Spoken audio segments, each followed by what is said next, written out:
ಸಮಾಜ ಮತ್ತು ದೇಶದ ಅಭಿವೃದ್ಧಿಯಲ್ಲಿ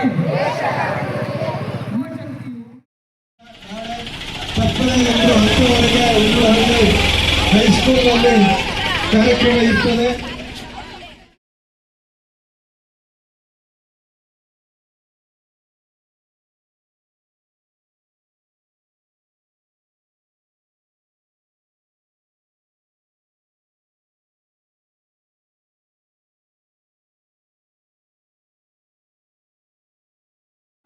ಅಂತ 4 ತಿಂಗಳ ಸತತ ಪ್ರಯತ್ನದಿಂದ ನಮಸ್ತೆ ಮಾಡ್ತಾರೆ. ಆದ್ರಿಂದ ನೀವು ಎಲ್ರಿಗೂ ಹೇಳಿ, ಯಾರಾದ್ರೂ ಗೊತ್ತಿಲ್ಲದವರು ಅವರು ಇವರು ಅಲ್ಲಿ 10,000ಕ್ಕೆ ಸ್ಕ್ಯಾನಿಂಗ್ ಮಾಡ್ಕೊಡ್ತಾರೆ, ಹೆಣ್ಮಗಾದ್ರೆ ಅಲ್ಲೇ ತೆಕ್ಕೊಡ್ತಾರೆ, 20,000 ಕೊಟ್ರೆ ಆ ಆಲೆ ಮನೆಗಳಲ್ಲಿ ಎಲ್ಲ ನೋಡಿದೀರಾ ಅಲ್ವಾ ನೀವು ಟಿವಿಗಳಲ್ಲಿ ಮತ್ತೆ ಬೇರೆ ಮಾಧ್ಯಮಗಳಲ್ಲಿ. ಅದೇ 15 ವರ್ಷ ಆಗಿರ್ಲಿಲ್ಲ, ತಗೊಂಡೋಗಿ ರಿಮೈಂಡರ್ ಮೇಲೆ ಇಟ್ಟಿದ್ದು 15 ವರ್ಷ 1 ಗಂಟೆ ಹುಡುಗ ಹುಡುಗಿ ಇಬ್ಬರು ರಿಮೈಂಡರ್